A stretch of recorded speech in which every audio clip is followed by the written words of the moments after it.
So Catherine Cooper is a committed sustainability practitioner and an educator, moving companies towards green profitability and sustainable competitive advantage. She is a founding member of the Eco Business Zone Alliance of Ontario and president of the Sustainability Learning Centre. A graduate of York University with a Master of Education and a concurrent Diploma in Education for Sustainability and Environment, Catherine also holds an MBA from Wilfrid Laurier University and a Bachelor of Science from the University of Guelph. So please help me in welcoming Catherine.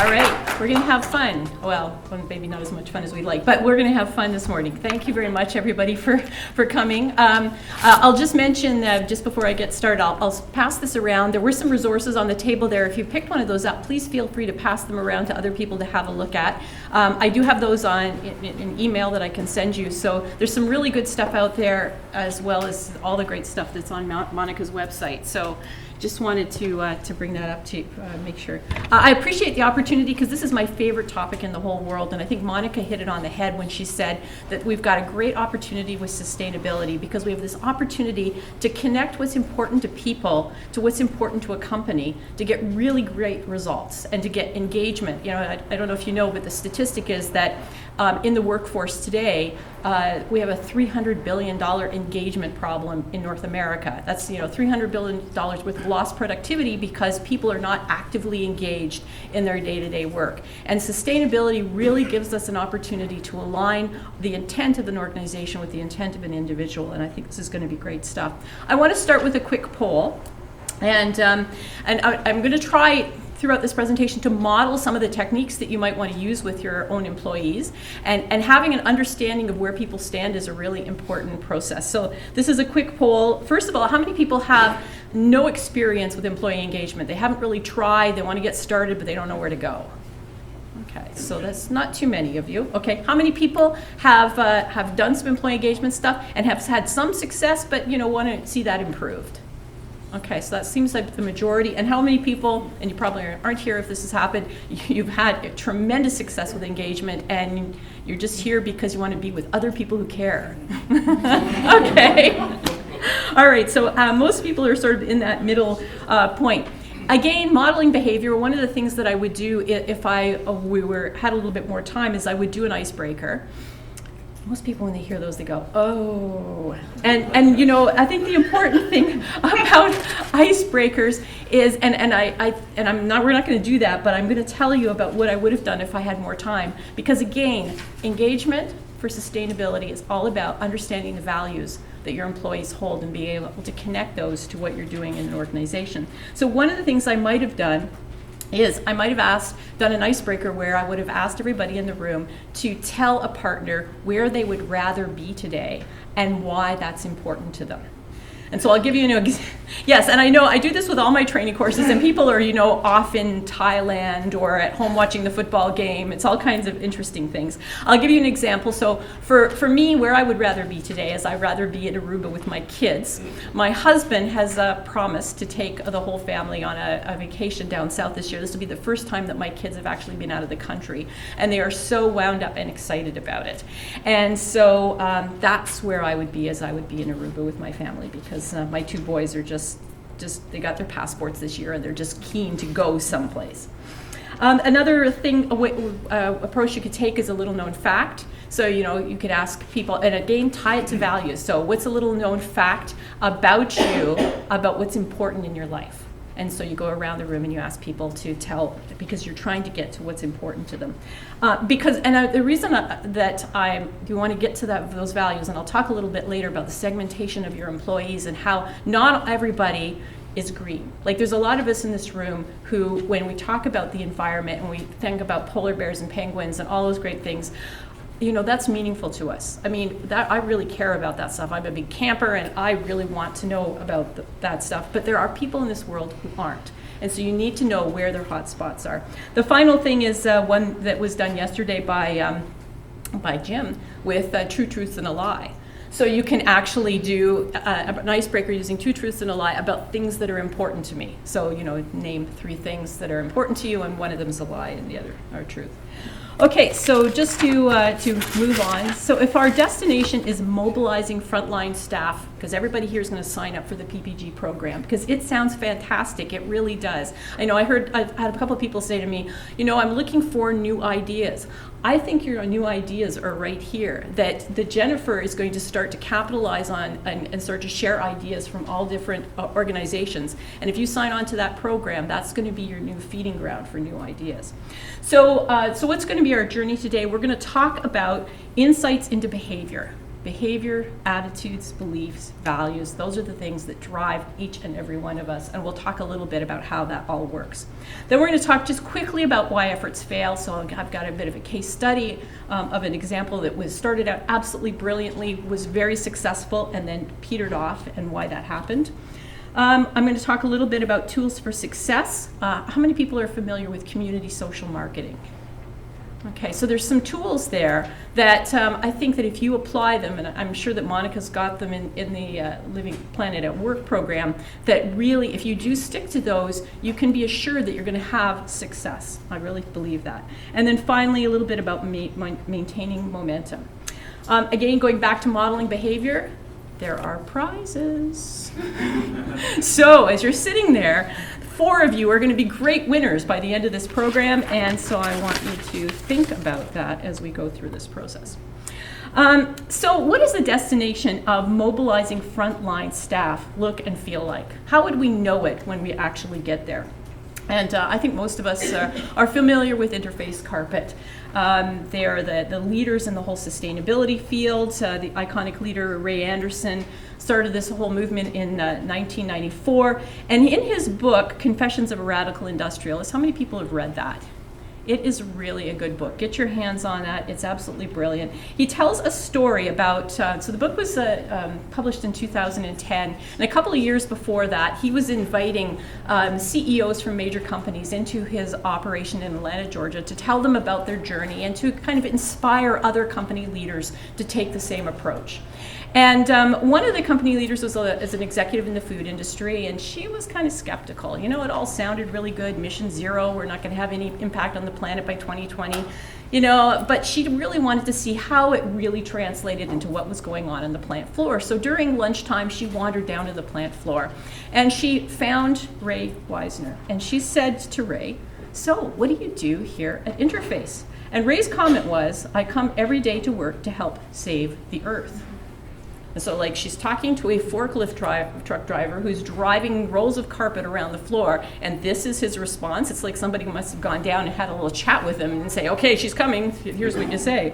And so she spent some time talking to James Wisner, rather, and James, explained that this was really important to him, and he could really see how his job contributed to the planet, and how that he valued that as a part of his life.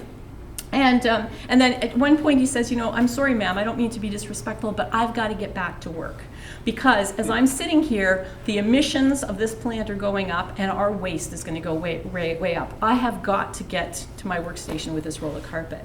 And so here's this person who has that direct connection between the values that he holds around the planet and his family and life in the world for him, and what his company is doing, and he can align those directly and see the impact of his work on a daily basis materialized in what he personally believes in.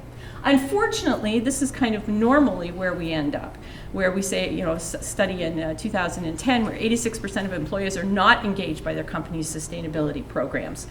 In the study, 59% said that their employee engagement program was there for sales and marketing purposes only. It was kind of like a little bit of greenwashing, I guess. And 86% said that they didn't participate in the program, first of all, because there was a lack of senior management involvement. There was stuff going on at the bottom line, but the guys at the top weren't participating. The frequency of the program was intermittent. It was on, it was off. There was no sort of overall plan. And then finally, no real organizational support. They couldn't see it connected to the overall goals of the organization and see how that was being supported throughout the activities that they were participating in. So if we want to go manifests what we're seeing with James Wisner, a forklift truck driver. how do we get from unengaged employees in that study to where James is? So I want to just talk briefly a little bit about theory of behavior and attitudes. So, there's a lot of discussion in this field about whether or not, what comes first, behavior or attitude. Do you change somebody's attitude and that changes their behavior, or do you change their behavior and then that causes them to change their attitude? How many people believe that you can change attitudes and therefore manifest behavior? Okay? And how many people really believe it's sort of the other way around? We got to get people to change their behavior first and then their attitude. And there's really no right or wrong answer. It was a trick question. But both work. And really, some of the studies say that you have to change behavior first in order to change attitudes. So, but I threw this up because this was quite cute. I mean, I guess the question I would ask you, how many people would actually drop their cars and start taking transit because of a series of ads that said, let the other superheroes wrestle with traffic? How many people would say, yes, that inspires me? And yet, 29% of people in the Los Angeles area did that. And when you think about marketing, and you think about your favorite commercial on television, I mean, the whole marketing movement is all about changing our attitudes to change our behavior. Though there's trial involved, and that changes our behavior, it changes our attitude. So this did work in the short term, and I think that's kind of a bit of a lesson to learn. But typically, this is kind of how we wish in business that things worked. We're going to bring our employees together. We're going to tell them about the great waste or recycling or energy reduction program that we're going to put in place. And then they're all going to run out and they're going to take action. Wouldn't that be wonderful? But of course it doesn't work that way, right? And there's a good reason for that, and I'm going to get into a little bit of the complexity of our mind. Okay, so we are of two minds, each and every one of us in this room. We have a conscious mind, which actively has us participate in things. We consciously decide to do something and we take willful action. And we have the unconscious mind. So that part in the back that's kind of always operating is making our heart beat and making us breathe and actually taking in 400 trillion bytes of information a second. So our unconscious mind's taking in all this information. Our conscious mind, unfortunately, can only take in 80 billion bytes of information per second. So you can imagine that somewhere along the line, not everything that hits your unconscious gets into your conscious. There's kind of a filter that stops that from happening. And so in order to be able to manage on a day-to-day basis with all the information that we need to deal with, we create rules of thumb, heuristics, or habits. So how many people this morning kind of got up, did all the stuff they did in the morning, and got to work? Well, yeah, normally get to work. We won't talk about coming here because that's not a typical thing for you to do. And sometimes you get to work and you don't remember how you got there. There's a lot of things that we do in this world where, they're just a course of habit. They have been imprinted into our mind because on a day-to-day basis we do those things, and our conscious mind has given that up to our unconscious to sort of imprint that as something that you do and you don't have to think about it, so it frees up the conscious mind to do other things, okay? So I want to talk a little bit, it was a slide earlier that had showed popcorn, and I want to demonstrate this from a research study that was done, that was published this summer that has to do with popcorn. So let's think about how habits are created. So they actually did a study of people who go into cinemas and eat popcorn. How many people eat popcorn in the cinema? Okay. And they found that if people were in the habit of eating popcorn in the cinema, what they did was they sent people in with good fresh popcorn and found out how much they ate, and then at a later date they sent them in with stale, like month-old popcorn. And they found that people ate the exact same amount of popcorn, whether it was stale or whether it was fresh, because they had the habit of eating popcorn in the theater. However, if you took them out of the theater and had them watch the movie in a boardroom, they noticed right away that the popcorn was stale, because you're moving away from the habitual kind of path that is normally laid down in your brain. Or if you put them into the theater with a stale popcorn and told them to eat with their left hand rather than their right hand, they also noticed it was stale. So all we have to do is break the current patterns and start to create new patterns, and then we'll lay down new habits. Because as Monica was saying earlier, we wear seatbelts now. Smoking used to be, something that we used to do everywhere, including our office space. we can break old habits and create new habits. And so, let me talk just briefly about what the application of that popcorn project could be. So let's suppose you're starting a recycling program. And you start the recycling program. Typically what we do is we say, that's where the garbage is. We're going to put the recycling container right beside it so it's convenient for people to recycle at the same time. Yet people are in the habit of walking over to the garbage and throwing everything in the garbage, right? So what happens to the recycling box? Not very much. Some people might consciously take it up, but not everybody will. And it's because they're in the habit of throwing. So if we move the garbage to the other side of the room or to a different place and then put the recycling, they have to stop and consciously think about the act of throwing garbage away. And while they're doing it, they'll go, oh, there's a recycling and a garbage container there. And so your chances of actually getting them to separate their materials are a lot better. So it's important to think about that concept. All right. So how many people have heard of brain plasticity? So we have actually plastic brains. We can set down new tracks and new habits all the time because we have a learning brain. And the way that we learn, so we have the unconscious mind who's actually taking in the information. Typically, as I said earlier, we often say to people, okay, we're going to recycle and this is how we do it, and we focus only on the knowledge side of things. But if we want things to get to the conscious brain and get people to actually do something, there's some other bullets or pieces that we have to push. Monica mentioned it earlier. We have to attach it to emotion. So we have to kind of connect into that. So there's a couple of different ways to do that. We can empathy and warmth associated with nature, but also fun. By making it fun, you're attaching the emotional centers. Belongingness and relatedness needs are another big one. So people like to work with one another in teams. That's just the human condition. So by making it team-oriented and making it a belonging and relatedness emotion, that is also a good emotion. Spiritual, or you could call it motivational, or what we value.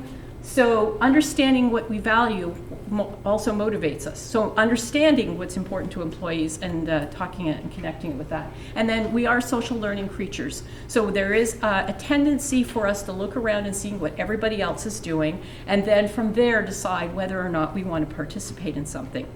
So if we are starting our employee engagement sustainability program, and you've got Jennifer's program up and running, and you're saying, we're going to take this energy challenge, you're going to bring people into the room, and you're going to tackle all of those different aspects around this program. It's not just we want to win, but we want to win together, and we're going to, it's going to help our company, and it's going to help you in the following way, and just making sure that we've got all of those different pieces so that we can get past this perceptual filter, because again, we've got 400 trillion bits of information that have got to get into 80 billion,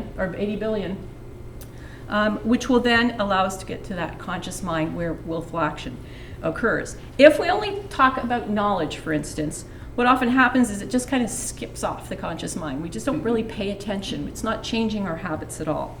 And there's no willful action, and the whole thing fades. If, in fact, we press a lot more of these buttons and get people thinking about it from a broader perspective, people will take action. And then we can get them kind of moving through, like, let's talk about recycling for a minute, or turning off your monitors, or walking to work instead of driving. Right now, we're unconsciously incompetent. So we don't know how to recycle, but we don't know what we don't know. Then we move into being consciously incompetent rather, so we're kind of learning how to do recycling. Sometimes we do it right and sometimes we don't, but at least we know what we're doing right or wrong. Then we get into this conscious competency, so we know that what we're supposed to do and we're doing it, we got it right, and then we're unconsciously competent. So this is the habit form. It's there, it's just a matter of practice, we don't even think about it anymore. And then that becomes kind of laid down in the unconscious mind, and then you can go on and tackle the next behavior.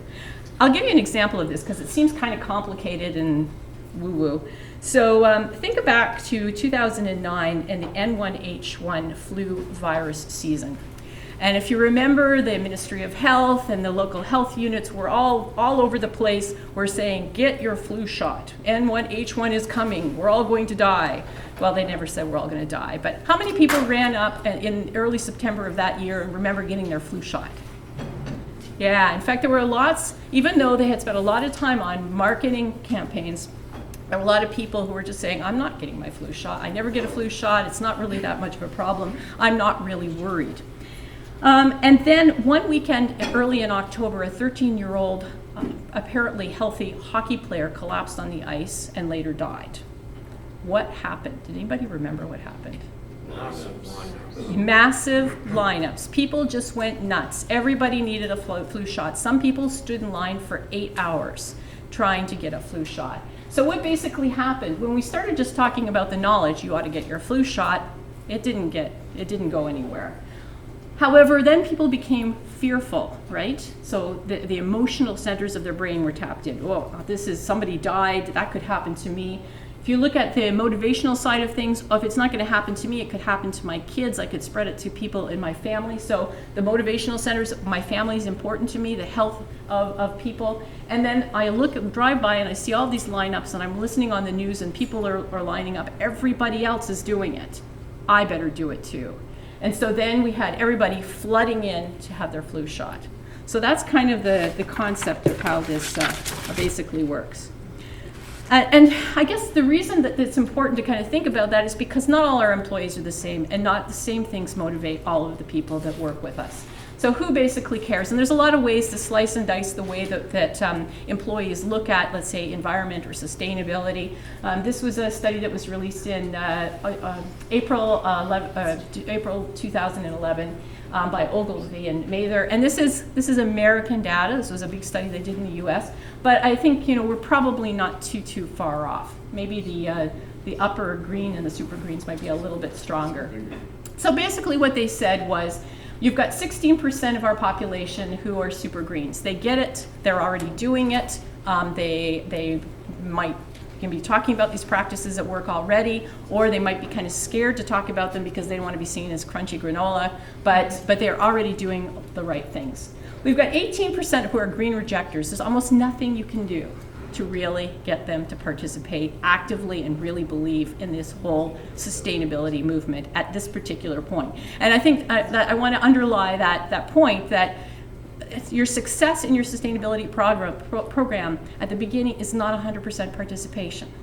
That's just not possible. So you need to understand that. The upper greens, they understand that climate change is here. They understand that we've got problems with oil. We've got a whole bunch of issues, and they're looking for a way to manifest that at work. So they're looking for the opportunities. And then the lower middle greens, they don't really believe in the whole green movement at all, but they do care about their family. They care about job security. They care about relatedness needs and belonging to the larger group. So if your programs appeal to those values, they'll participate in those things. You don't just, they won't necessarily believe that we all need to be super green. So again, those green rejectors, there's nothing, if you look at the adoption of technology or the adoption of activities, these are the late adopters. And sometimes it takes regulatory pressure to actually move these people. These people who are still the ones that are standing, shivering outside the building in February smoking, right? Because, they're not changing. So it's something that you shouldn't, I think, probably be overly concerned about. So this is kind of the whole engagement model. So if we think about, we talked already about those 4 things that we need to get to attack the unconscious brain with, to get willful action. So the thinking, feeling, willing, social self. So those are the 4 areas. So what do you have to do within an organization to create an environment that will allow people to actively engage? So first of all, you need to have people need to have the capacity to engage. So this idea of education and these webinars and whatever you do within your own organization to give people the tools to understand what they're supposed to do, how they're supposed to do it, the timely basis in which they're supposed to do it, and why they're supposed to do it. That capacity to engage is really important. Second of all, a freedom to engage. So they've got to have the opportunity to do it. So whether or not you're finding time within the day for them, but that there's you have to legitimize their opportunity to engage in this particular activity. This also goes to the barriers. So if there are barriers, I'll give you an example. I'm working with a $330 million corporation who in their head office actively separates all of their recyclables. They've got the right bins, everything is absolutely wonderful. But if you happen to hang around at the end of the day when the custodians come, you'll find that they don't actually have a contract with their waste hauler to actually keep that stuff separated. So what happens is the custodian comes along and dumps it all into the garbage and sends it out the back door. So that is a barrier to really fully adopting this program, because when people see that and they start talking about it, they go, like, why are we doing this? This is totally stupid. So removing those barriers is really important. Culture of engagement. So watching everybody doing it, or making it clear and transparent that everybody's doing it. And I'll give you some more examples of that in a moment. And then finally, the motivation to engage, making sure that you are understanding what is important to people and you're explaining how the program actually fulfills their personal values, beliefs, and attitudes.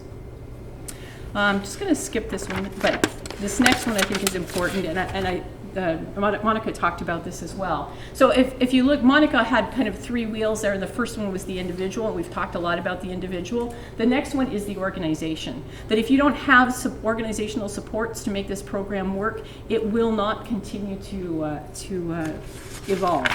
And so things like over time, if you want longevity, things like, is the strategy of the organization well defined of what you're trying to achieve from a sustainability perspective? Do you have goals and targets that have been identified? And are you able to connect what you're doing at the employee level, whether it's turning printers and monitors off, to the actual overall arching goal and strategy for the organization? Do we have leadership? A lot of people that I work with, they say, the biggest problem we have is the middle managers don't buy into this. So we've got top management thinks this is a great idea. We've got employees who are engaged and want to really do something, but their managers are constantly telling them, look, this is not our core focus. You need to be getting sales going. You need to be producing products. These other things are not important. So we've got to really focus on those middle managers. Recruitment, are we bringing the right people into the organization who really believe in sustainability and engagement and some of these things? Organizational structure. So again, if you've got an engagement process, do you have a green team? Do you have leaders? Do you have reporting? Do you have a system of here's the program, here's what we're going to do on a monthly basis, and the focus of the program and our objectives. Communications are really important, whether that's through Teams, the intranet, in manufacturing plants, sometimes that's a bulletin board in the lunchroom or whiteboard in the manufacturing side of the business. One company actually took their hydro bill on a monthly basis, posted it in the elevator, because most people were in the elevators, so they could stand around and talk about the hydro bill. Decision systems, again, that we're making decisions that support the program, and then the overall measurement systems, so the formal and informal measurement systems. So informal being, we're having a celebration because we accomplished something, and the formal measurement systems, we actually measured something, and here's the report that demonstrates that it made a difference. So the bottom line is, on this whole behavior piece, we have to, and Monica said this as well, normalize sustainability behaviors. We, as Monica said, we used to smoke in the workplace, restaurants, and theaters. We used to not wear seatbelts at all. And drinking and driving used to be much more prevalent than it is today. And I put this example up here because it's kind of hard to read, but it was an interesting program that was done in Montana. So they were targeting young people aged 21 to 35 on drinking and driving, because there was an increased incidence over regular drivers of accidents.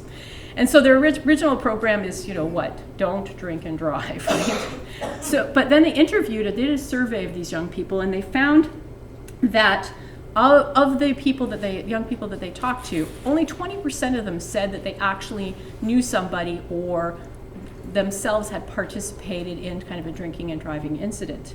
Yet, when they asked them about what they thought others were doing, they said, 92% of them said the majority of my friends are drinking and driving.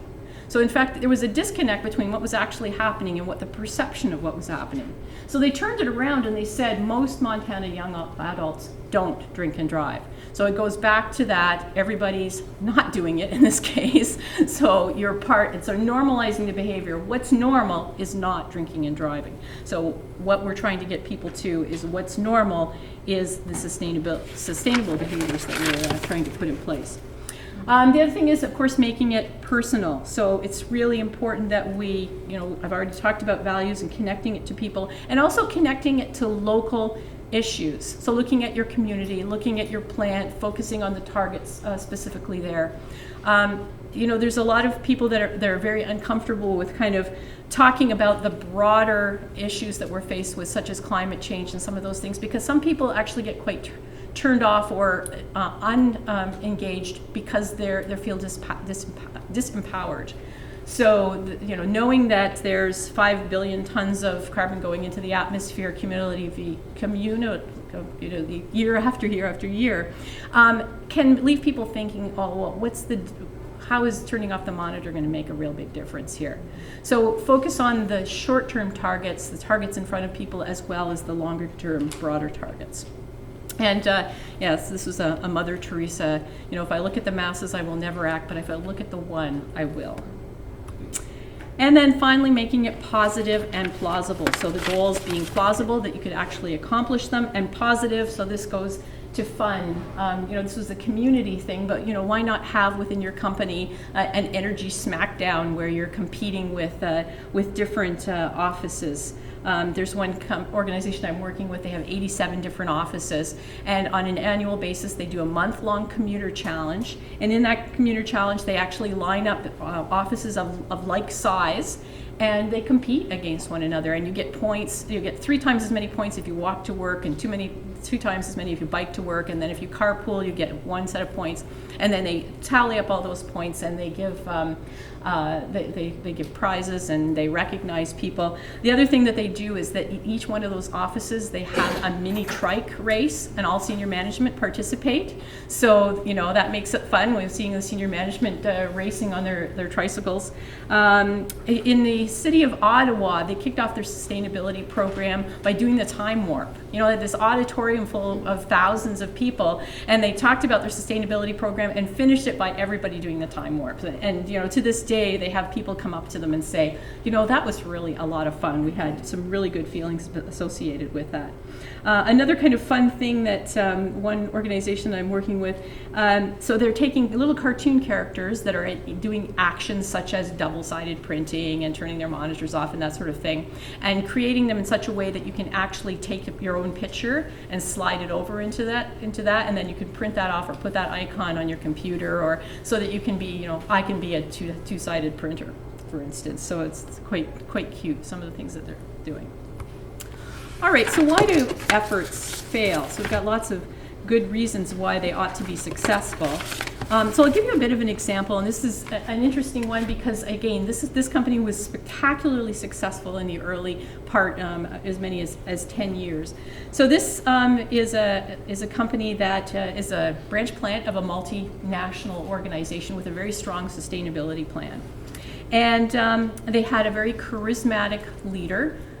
Let's say this person was within the plant. We'll say she was an engineer, and they had a plant with lots of opportunities with low-hanging fruit in it. So this engineer was an avid outdoors person, and she really wanted to see a change made in the operation, and she could see that the sustainability strategy really fit with what she was trying to accomplish, and she was keen to tackle it. So she went to her plant manager at the time and said, "Hey, let's initiate this program."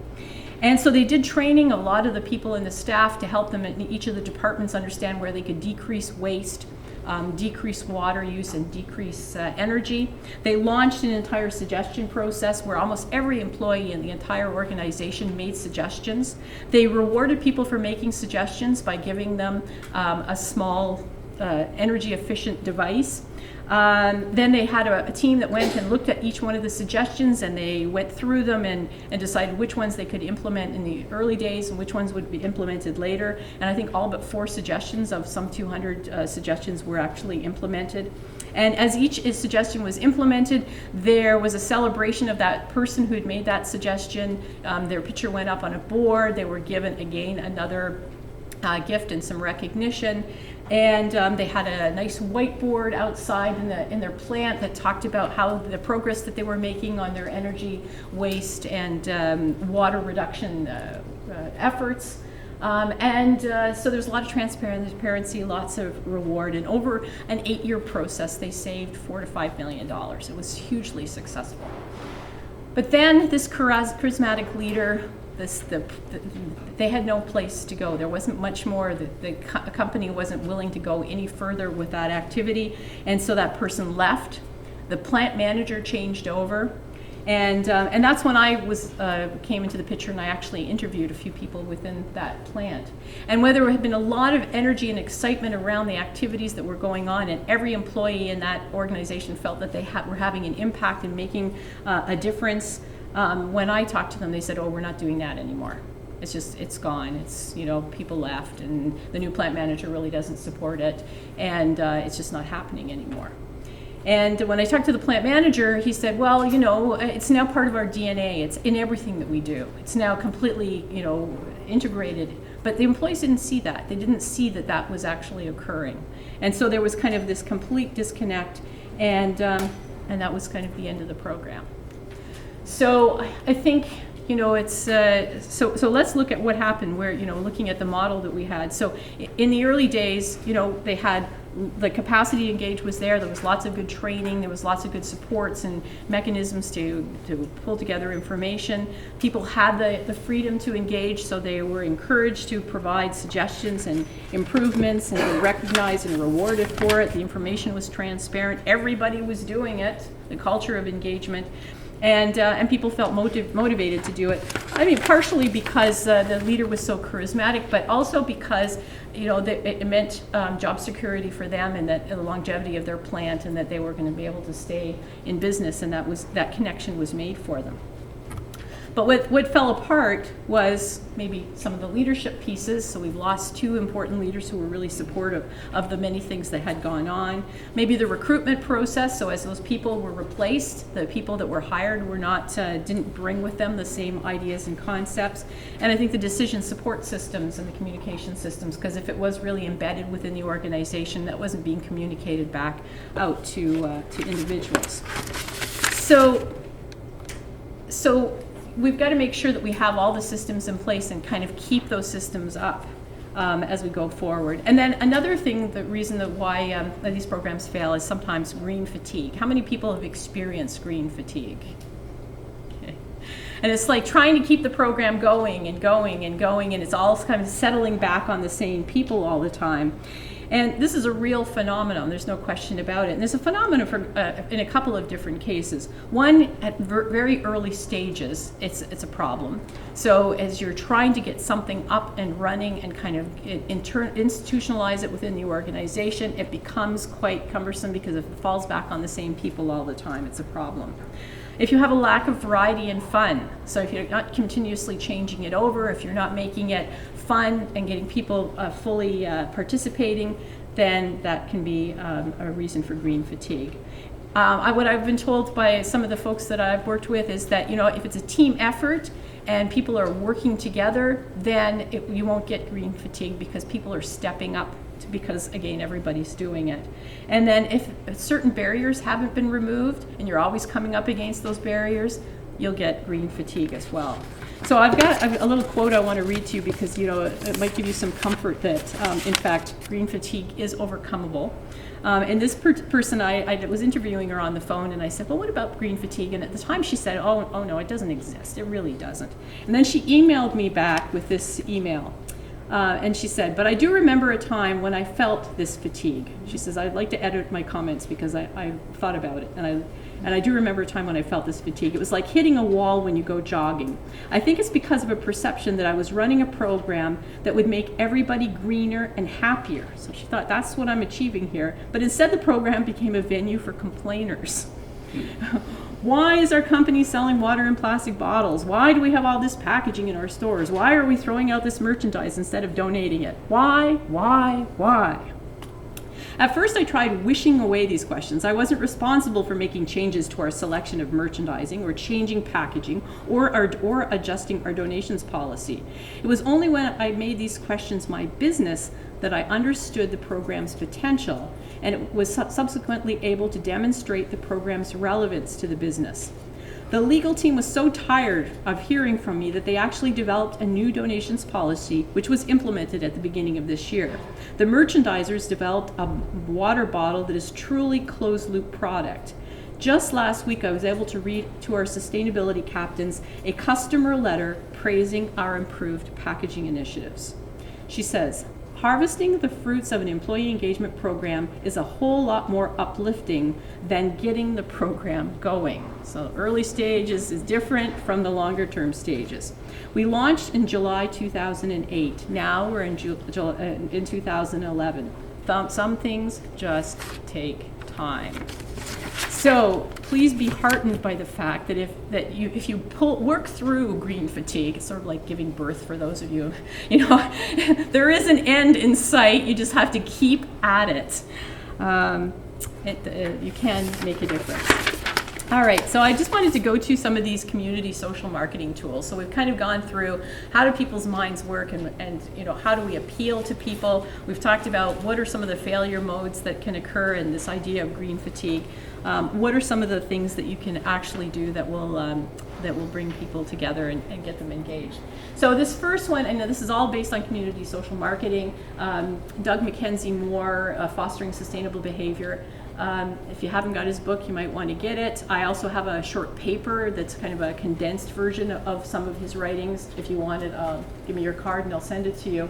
And so it's quite useful. So what he suggests is here, for a long-term project, identify the desired behavior change. What behaviors are you actually trying to change within your organization? Again, going back to what are the goals of sustainability in your organization? What behaviors do you have to change to get there? And then identify what those are. Identify the barriers, going back to that question of the $330 million organization that I was working with, when they don't have the right contracts for waste. That is a barrier. So what are the barriers? And if you don't know what those barriers are, talk to people and find out what would stop us from doing this. Design the program. So, and that design goes in Monica's program and your program, I'm sure too. There's a lot of elements around, who's on your team, who's driving it, who are the captains and leaders of the different projects, what is your annual program that you're going to follow through, what is the timing, what are the rewards, what are the behaviors, what are you measuring? All of those things need to be part of that design of the program. Then pilot the program. Pick a group of people and actually see if it works in one office. And then fine-tune it, evaluate it, and then roll it out in a larger extent. So those are some of the different, and I think these presentations are going to be available. So I see people copying stuff, but I think Ms. Jennifer's going to make it available to you as well. So desired behavior change, and here's an example with Veronica at Walmart, and they take a bit of a different approach. They have the My Sustainability program that they focus on. But these are all the behaviors that they recommend or suggest that people can, because sometimes people don't know where to start. So give them some ideas on where they can actually make a difference. And they focus on planet, health, and my life. This is, and I'm sorry you can't see this very well, but again, this is how within their stores at Walmart, they actually roll up the results. So this is a tracking sheet for their lead captains, and on a monthly basis, they have a telephone call with all the captains. They talk about the programs that they've rolled out and the activities. What are the barriers? What are the problems? The feedback they're getting? Are the management within the store supporting those activities? And they also numerically, how many people are participating? How many hours are they putting in? That sort of thing, so they can roll up the results and compare it to the actual energy savings and waste savings within the actual stores. Again, this is something that is perfectly available to any organization. If you wanted to do this My Sustainable Plan, you can actually go on to this site, and any organization can actually use this. So you can enroll your staff and use the various materials. And she said too that the organization that they have managing this will actually customize it for a company if you chose to do that. So that's an option or a tool for you. And then the other thing that Doug Mackenzie Moore suggests is that there's lots of different ways to kind of keep this in front of people. And these are some of the different tools. So obtaining commitment, and I'm going to go through each one of these, putting prompts out there, personalized communications, normal appeals, everybody's doing it, word of mouth, overcoming specific barriers, incentives, disincentives, and feedback. So let's talk about obtaining commitment. How many people would put this decal on their car about anti-idling? How many? Okay, so we've got some true green. You guys are the true green folks. I want you to know that, okay?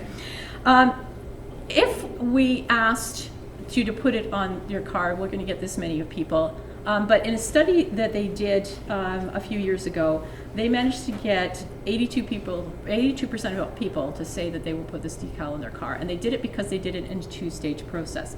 Obtaining commitment is an important process because it changes the way that we see ourselves. As soon as we agree to do one thing, we see ourselves as someone who does that sort of thing, and we're more likely then to carry on and carry out additional behaviors around that. And I'll give you an example. So what they did was they went up to people and they didn't ask them to put the decal in their car. They said to them, would you be willing to look at this brochure about anti-idling and its impact on people's health and the planet? And people said, yeah, I'll be happy to do that. And so they handed them the brochure and they opened it up and they said, here are some of the highlights of it. And the person said, thank you very much. And they said, and by the way, would you be willing to put this decal in your car? And 82% of the people took the decal, 40% immediately went and posted it right on their car. And it was because there's this thing, cognitive dissonance, where as soon as you agree, so by taking the brochure, you said to yourself, I'm someone who cares about idling.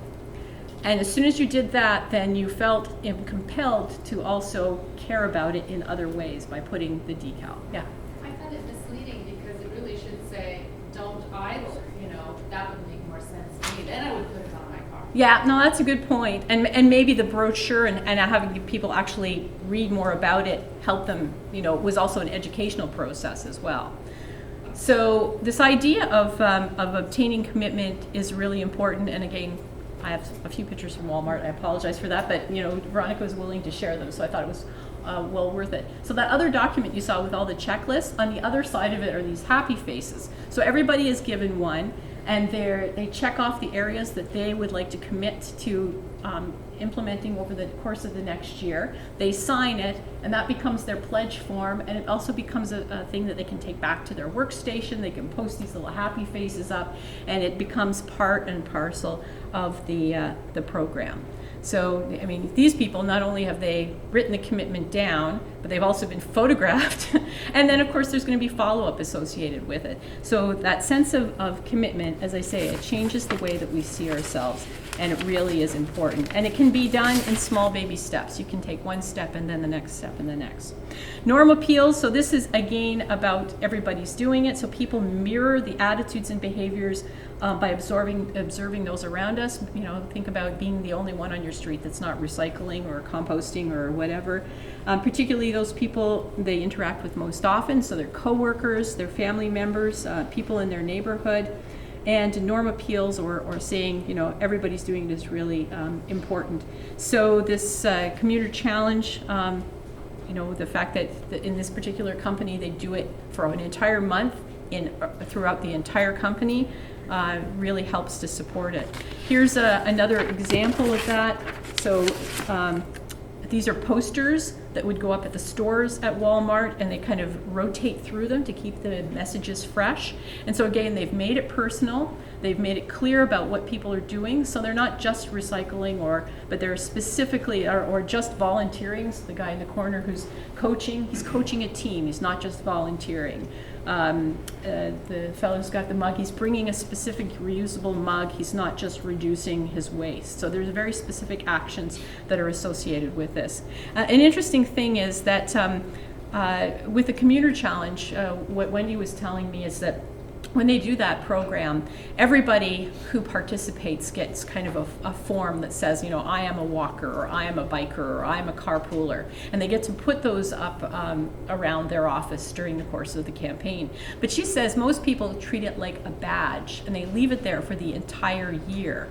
saying to them, to signaling to people within their community that, you know, this is something that I believe in, it's important to me. And she was quite surprised to see that it was something that stayed up the entire time. So I think that's it's an important, this idea of having a badge or having some sort of recognition that that you're doing these things. Personalized communication is really important. So these are our sheets. So if you're rolling out a program that is in multiple locations, this is a sheet that would go out to the team captains at Walmart, and it says, here are the key messages, here's what our company is doing, here's what we're asking you guys to do, here's how we're measuring it, here's the program, here's what's coming up, so that they have some consistent messaging across the organization and can talk specifically about the local impact. On every 6 months, they provide the team captains with some materials. So, you know, lanyards that they can wear, that people can wear around their neck. So they give, you know, like 6 or 10 of these out to the stores, and only 6 and 10 for a 6-month period, so that only special people who really go above and beyond the call of duty. This is a poster that goes up on the wall where you can put a picture of an associate and what you know, some key things that they did. They usually have a DVD, and they have you know, specific information sheets and posters and things like that that go up. Prompts, I think we've all seen these on light switches and things like that around our office. Because frequency of being reminded about a new behavior or habit is really important, it's something that is really a good thing to have. So, you know, again, at Walmart, you know, this is what they put in the cafeteria, so that on their table talkers, basically. And so not only does it say, you know, the behavior that they're trying to support, but then why you would want to support that behavior, how much water you're saving and waste you're saving and those sorts of things, and making that really specific. Overcoming specific barriers. So early on, you know, as you're trying to find out what the values of your employees are, whether you're going to do that in a brainstorming session or whether you're going to do that in a session that focuses on doing a survey, ask them what the barriers are to certain things that you want to see accomplished. So we want to decrease waste. What are the things that stand in the way? Well, we don't have the equipment to do two-sided printing, or we don't have recycling baskets in the right place, or, you know, whatever. So find out what those issues are. Incentives. So Loyalty One, of course, a very merchandise-rich organization. They even give iPads away. So I want to work there. But you know, the idea of contests and giveaways are really important because it does provide a bit of a fun. You know, when I said that there were prizes, right? You smiled. You really did. I know it sounds cheesy, but it is something that makes it fun. And to be able to tie it into locally, into what's going on, so this doesn't have to be something that the organization spends a lot of money on. Some of the groups that I work with, they actually go out to their local community and they get gift certificates for local restaurants that might serve local food and things like that. Or they might give certificates for environmentally friendly products, or, you know, going to a park, or all kinds of different things like that. Free bike tune-ups, local food orders, that sort of thing. And then finally, this idea of having good feedback. So how are you getting the information back out to employees that you're making progress? So we talked about the internet and Excel spreadsheets and whiteboards and putting it on the side of your building and that sort of thing. So wrapping it up, how are we maintaining momentum? We've already talked about this a little bit. As you're going forward, understand where you are, understand what work needs to be done, what are your goals and objectives, having a team that's going to carry the workload with you so that you're not the only person leading it and involved in it. There's got to be some really green and upper green people within your organization. Ask them to participate in this. What are the priorities? What are the functions of what you're going to have in your program? Organizational representation, making sure you've got diversity maybe throughout the entire organization, and how are you accounting for that whole program? And then again, on this side, make sure that you've got the supports in place that are going to keep it going over the long term. So those are the key things. And then finally, have fun. So I don't know if anybody's been to this website, but go and have a look. This is a program that Volkswagen has been awarding companies for really fun things. Now, these are not affordable fun things. These are fun things that you go, wow. Like to get people to use the stairs instead of an escalator, they turn the stairs into a piano so that when you climb the stairs, you're playing the piano. It's really, really neat. But, you know, it's still fun to sort of get your team to be able to see some of these things, and maybe it will spark some ideas on some takeoffs that you can do on that. So where have we gone? We've talked a little bit about insights into behavior, a little bit about why efforts fail, some of the tools for success, excuse me, and how we've maintained momentum. Again, if you want any of the resources that I think are circulating around the room, give me your card. I'd be happy to provide those. There's a great communications document on how to communicate sustainability and engage people on that. And there's some checklists that I have from a course that we provide that I can give you as well. And so now it's time for the prizes. So under your chairs, there are under 4 chairs in this room, there are, in fact, just in the front, if you reach underneath, there might be a business card.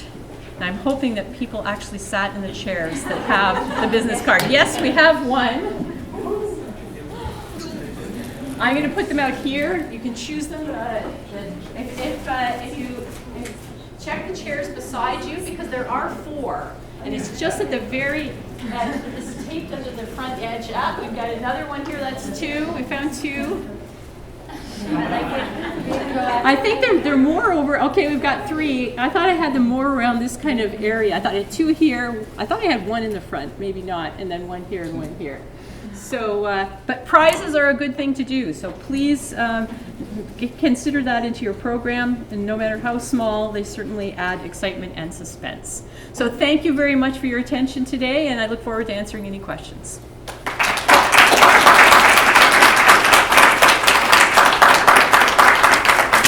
We do have about 15 minutes for questions if anybody has anything that they'd like to ask. Or we can even share. Like there may be some really cool things that some of you have done that you'd like to share, and I think that would be a great opportunity to do that. Yeah. Not so much what I've done, but the OPA wanted to get people to sign up to commit to conserve energy.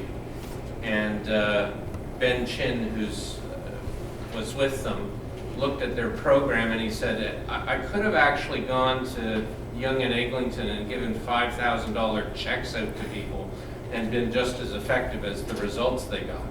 And then they tried something with air miles where they got people for, I can't remember, 10 air miles to go online and commit to become energy efficient. That very first thing, you read the brochure, and then you feel you've made the social commitment. And they got 10 times the response at 1/10 the cost. So it's 100x delta on the effectiveness of getting buy-in. And then people say, well, you know, they just wanted their 10 air miles. Well, when they actually looked at it, there was a percentage drop-off. So then it was only 70 times That's right. better than the other way. That's right. So if we can use something, whether it's an air mile or something that people are committed to get them to read the brochure. Absolutely. To your point, then they're into the behavior. Why right. reinvent the wheel? Just use something that they're already emotionally attached to. Absolutely, that's a good program. And so if you've got a program within your company where people are participating in it or something that's really popular, why not ask them as part of that? Would you commit to doing such and such? That's a great point. Yeah. Anybody have any ideas on how to get senior management more involved in just wanting to greenwash? Yeah. So you have a, okay, go ahead. I think we've had a couple of discussions around that with some of our partner companies, and I think there's a variety of tools and mechanisms that you can use. First is kind of to understand who they are and what would drive them. So are they emotionally driven? Are they intellectually driven? Is it ROI? So to start the education process, so like either a business case for sustainability, talking about what your competitors are doing, showing the advantages, potential ROI is a good strategy. And then we've also talked about kind of what was successful in one company is they actually had their peers engage senior managers, so he was part of like a president's group. And so the executive team kind of invited another organization's president who was a leader in this area and asked him to talk about sustainability and the benefits. So it's kind of trying to influence from a peer level. Another case that I've seen is to start getting them to talk about it. So this gets into the behavior versus attitude. So prepare presentations and sign them up to talk about what the organization is doing. And as he's talking about it and gets, or she, actually, sorry, apologies for that, as she or he is talking about it, they start to it shifts their attitude. They get questions and they're starting to have to answer them. And then another thing that we've seen has worked is create more opportunities for two-way communication. So show that this is coming from different parts of either the organization or competitors or external stakeholders, so that it's not, the message isn't just coming from one group. Because if you can show the breadth of interest areas and where this will have an impact, we found that that's really helped. It goes back to the everybody's doing it, right? Yeah. Anybody else have a suggestion or, yeah? Okay, go ahead.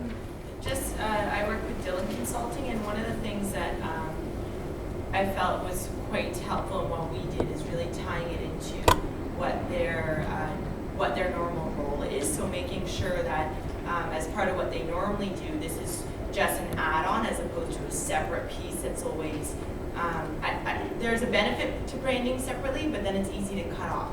So, for instance, with the office managers, bringing it into what their normal tasks were, and then they normally have a performance review anyways at the end of the year, and having this just brought in as a component, it was quite logical to kind of incorporate it that way, and we found that quite successful.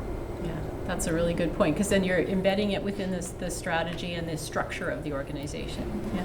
I guess the only other thing I'd say is like people's perceptions don't change overnight, so it'll take some time. And sometimes we feel like we've been kind of talking about this and there's no interest, and that may be a reflection of like other priorities and busyness. But keeping at it will get you there. I think. Well, and it's interesting, even at Interface, Ray Anderson got into this because his customers kept saying to him, so what are you doing for the environment? He goes, oh, we meet all the regulations. That was his attitude from the very beginning, and it was only after people asked him to make a presentation to the staff on what the environmental initiatives were, and he thought to himself, I don't know what I'm going to say about this, so that's when he read this book, Ecology of Commerce, and then boom, it was like, oh my goodness, there's so much more to this than I ever thought there was. Any other comments or questions? I have a question. You mentioned the seatbelt. We changed our society's views on seatbelt use, not smoking in the workplace and in public areas, as well as the drinking and driving. And I agree, we've been successful, maybe not as much as we'd like to, but we have our trending in the right direction. And one key factor that gave us the success was the fact that these all came with legislation and consequences, legal consequences, right? What kind of consequences, albeit not legal, can we use in the workplace? Obviously, I can't write up an employee for not throwing the proper package in the proper stream, right? I can't write him up, I can't discipline for that. It's not going to stick.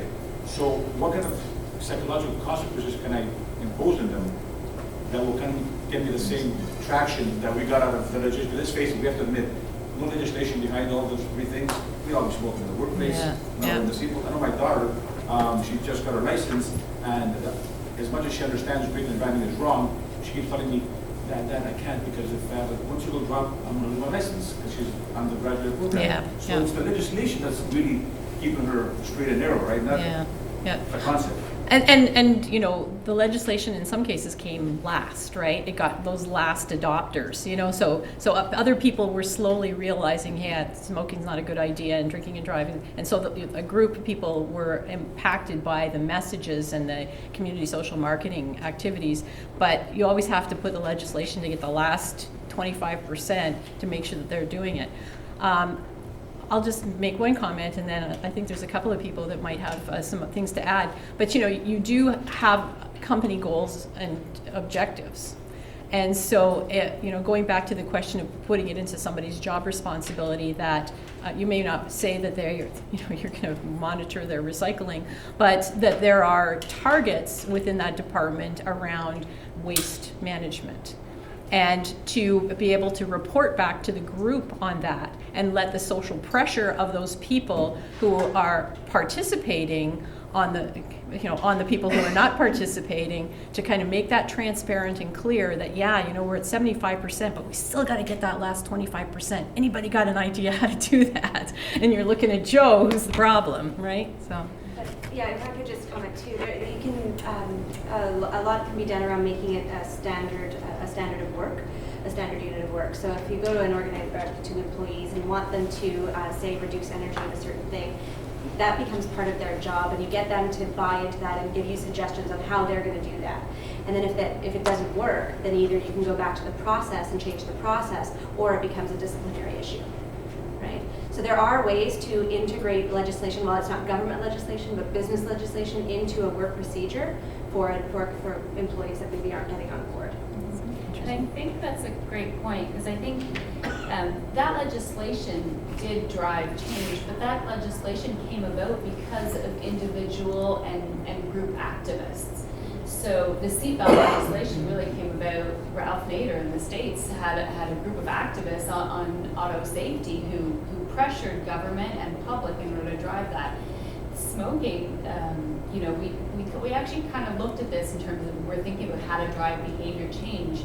And smoking, there was a huge PR campaign by the smoking companies in the 70s where doctors were actually advertising the health benefits of smoking. And so there has been significant citizen action to help bring about that legislation. And I think that's behavior change. Isn't just a mechanism to change the individual behavior, it's a mechanism to change the system. And the system is the legislation, or within an organization, it's the policies, is what Jennifer was speaking to.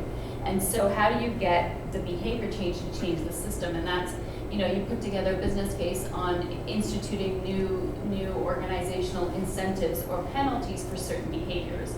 And that's you trying to use behavior change as a way to get individuals to change, but also to change the way that the organization operates.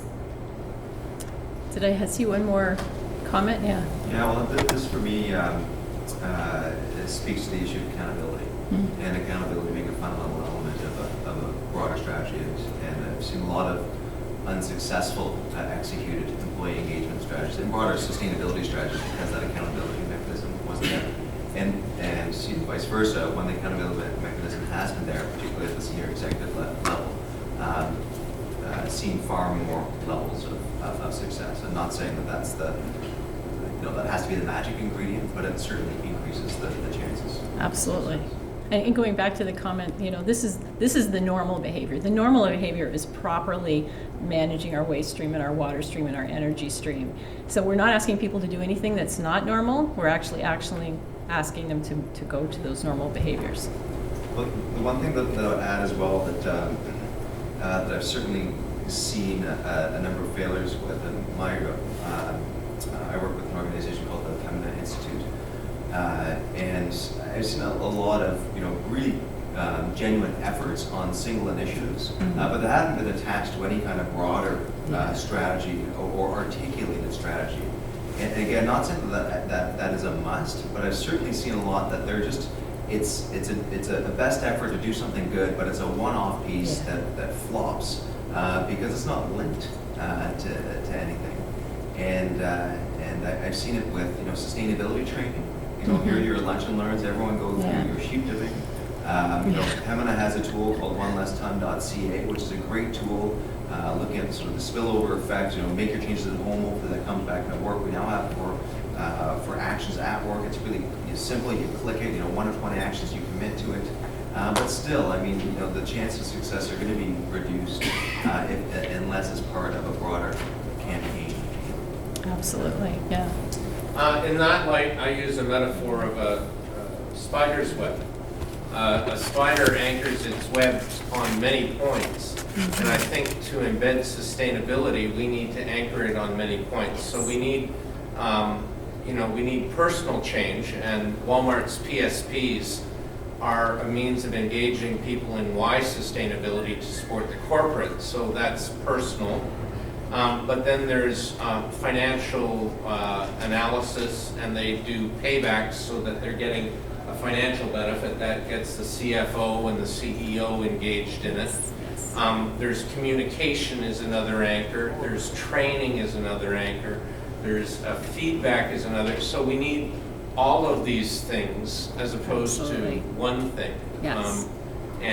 So you need an integrated approach to it Absolutely. to make it stick over the long Yes, term. yeah. And just a plug on that for what you asked Catherine in your employee engagement sustainability, but for the Network for Business Sustainabilities Research, Yes. where it is really that web, and it's, I mean, you have to be working in the different quadrants, and there's a number of different things, so it's really a coordinated Yes. effort. Absolutely, absolutely. Kat is here for that coverage. That's a good, And I am good very sorry to have to organization. cut off Okay. this discussion. We're very fortunate to have so many subject experts in the room. So I encourage, if you have more questions, we'll definitely put you in touch with anybody that you might want to be put in touch with.